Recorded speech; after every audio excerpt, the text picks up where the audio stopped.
They say some places never forget, no matter how many years have passed. After 15 long years, David returned to the village where he was born. He came to claim the house his late father had left behind, believing it would be nothing more than an old family home. But as he walked through the dusty road, something felt terribly wrong. The village was silent. Too silent. Every pair of eyes followed him. No one waved. No one smiled. They stared, as if they had seen a ghost. Fear hung in the air, and David could feel it with every step. But he had no idea that the villagers weren't afraid of him. They were afraid of what had returned with him. The old house stood exactly where his father had left it. Broken windows, rotten wood, and years of silence trapped inside its walls. David took a deep breath, placed the old key into the lock, and stepped toward the door. He believed he was opening the door to his inheritance. He was actually opening the door to a nightmare. Dust covered every corner. The furniture remained untouched. The family portrait still hung on the walls, watching. With every step David took, the house seemed to come alive. The air grew colder.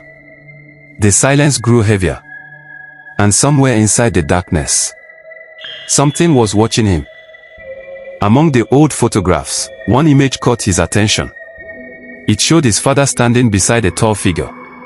A figure with no face, no identity, no humanity.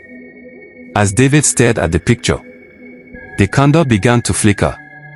A cold wind swept through the room. And for the first time, fear entered his heart. The next morning, David searched for answers. He found Amora, his childhood friend. But instead of welcoming him home, she begged him to leave. Amora, David, this village is no longer safe. Some secrets should never be uncovered. But David had already made up his mind. He wasn't leaving. Not until he discovered the truth. Before they could continue, an old woman stepped forward. Everyone called her Mama Ebo, the oldest woman in the village, and the only one brave enough to speak the truth. That night, the rain fell without mercy. Lightning tore across the sky. As the clock struck midnight, a sound echoed through the house. Knock. Knock. Knock. David slowly opened his eyes. Someone, or something, was outside. Gathering every ounce of courage, David walked toward the window. He pulled the curtain aside, and his blood ran cold.